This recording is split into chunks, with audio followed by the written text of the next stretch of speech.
ओडिशा रे भयानक भावे व्यापुची आखि धरा रोग। तेबे सावधान आखि धराकू होई पारे मारात्मक। जानंतु कोन कहूची स्वास्थ्य विभाग। नमस्कार बंधुगण, सूचना अनुसार आखि धराकू सावधान। मातिची आखि धरा समस्या। ओडिशार अनेक जिले में वर्तमान एही आखि धरा समस्या देखा देइछि। तेबे आपणक अंचल रे आखि धरा व्यापिची कि नाही निहत भाव में कमेंट रे जणांतु एवं आपणक जिला नाम मध्य लिखिबाकू भूलिबे नाही। तेबे दर्शक बंधु, भुवनेश्वर, कटक, पुरी, केन्द्रापड़ा समेत अनेक जिलूर वर्तमान आखि धरा समस्या व्यापार शुणा मिलूँ।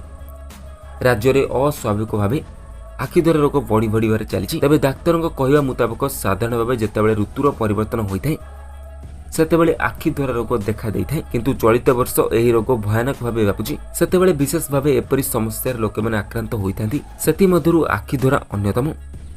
विशेषकर छोट पिला यही आखि धरा समस्या अधिक भाव देखा जाउतबा रिपोर्ट जना पड़ुछि।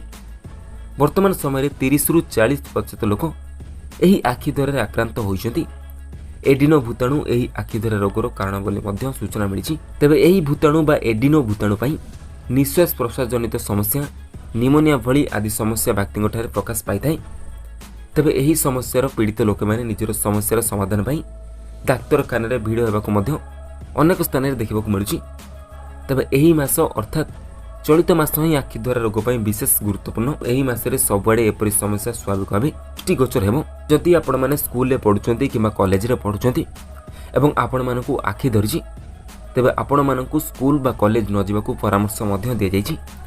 3 रु 4 दिन स्कूल को बारण करंतु, कारण यह डिया रोग होतबारु अन्य जनकू व्यापी पारे। तेबे डाक्तर कहया मुताबक यही रोगरू दूरे रहिबा पई केतक विशेष भाव व्यक्तिगत स्वच्छता उपर अधिक ध्यान देवाक निहाती पड़िबो।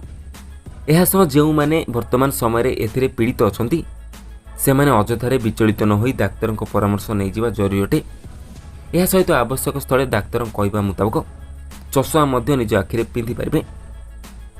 तबे जदि आपण मानकू आखि धरिछि तेबे प्रथमत आपण चश्मा यूज करंतु एवं से चश्मा को नियमित भाव धुंतु। ता छड़ा आखि धरिथिले आखि को खाली हाथ में स्पर्श करंतु नहीं। रुमाल को उषुम पानी रे भेदई आखि को परिष्कार करंतु एवं जदि आपनकर आखि धरि नहीं तेबे आपन मध्य आखि धरि पारे। सेति आखि धरिथिबा रोगीर रुमाल, टकिया किंबा तौलिया को यूज करंतु नहीं एवं आखि धरिथिबा रोगीर ड्रॉप को मध्य निज आखि रे पकांतु नहीं। तेबे नियमित भावे हाथ एवं आखि को परिष्कार करंतु, कारण एही मास आखि धरा पई बहुत गुरुत्वपूर्ण। सबुआडे आखि धरा रोगर समस्या